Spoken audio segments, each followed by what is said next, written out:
My earliest memory is being sexually abused by my great uncle at a family reunion. I was 4 years old. I remember going into my first day of kindergarten, and already the thought of wishing I could commit suicide was there for me at 5. We had a friend of the family. He would take us to his house and sexually abuse both me and my sister.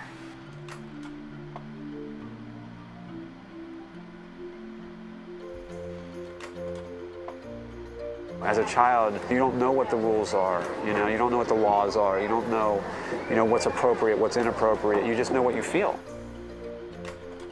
I didn't tell a living soul about the sexual abuse I suffered.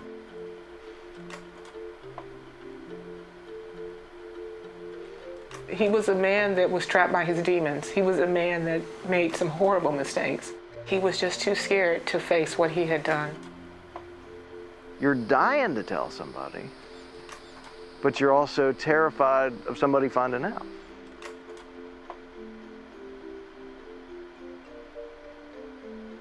And now the big winner, Miss Colorado, crowned by last year's Miss America. She is Madeline Vanderburg of Denver. I grew up in the picture-perfect family. I was called the debutante Miss America. I was the first Miss America that they ever brought a family up on stage. We want you to meet America. We want you to meet the Vanderburg family. These are the 4 beautiful daughters and the mother and the father, because we were a picture-perfect family. Incest in our family? Who would have even thought of the word in the 1950s? He started coming into my room when I was 5. And the one thing that I knew as a child is that there was no hope for me of it stopping. What I wanted to my father's death was his daytime love, and I never got that. I just got him at night, and that's all I had, and that's all I had to cling to. A pedophile's going to be around children. That's what he wants to be, is around children. So he's going to be a priest. He's going to be a Boy Scout leader. He's going to be a teacher. I went to a school in downtown Charleston where I was molested by a teacher there over many years. If you met Fisher,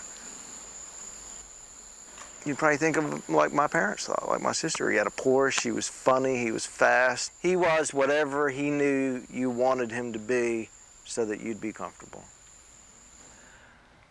I was cleaning out the bathroom. It was my day to do the chores, and my father came home drunk. He ordered me to turn around. I don't know how I got out, when he stopped, but it seemed like forever. When your parent is telling you that it's okay for them to sexually abuse you, it's okay for me to be in there, then reality is being completely distorted. I think it's so hard for people because they see like somebody my age talking about this, and so you picture me. But no, it was, a 9-year-old. I mean, I've since become really good friends with another person who was going through that, and he thought he was the only one.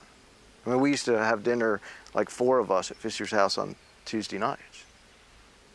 And I mean, I'd get to Fisher's I'd go home from school with them, go upstairs for 45 minutes, come downstairs 30 minutes before people came over for dinner.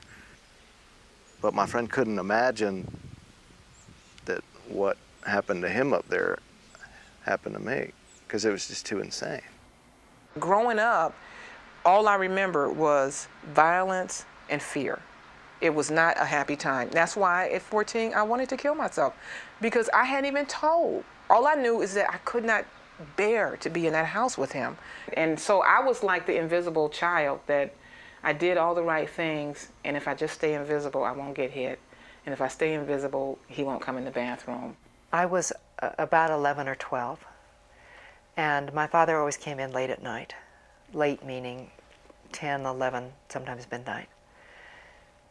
And he'd been in my room for maybe a half hour, and all of a sudden I heard footsteps coming down. My mother wore, they're called mules. It's a dressy bedroom slipper with a heel on it. So as she started down the steps, which were linoleum, I could hear the first step, and then the second step, very, very, very slowly, and then the third step. Everything stopped for all three of us. All three of us knew exactly what each one of us was thinking and knew. It's the only time I ever felt my father afraid. He just stopped. And I thought, it's going to be over. She's going to come in. And then I heard a step up the steps and up the steps and up the steps. And I knew she would never, ever come to help me. I believe she made a choice, and she didn't choose me.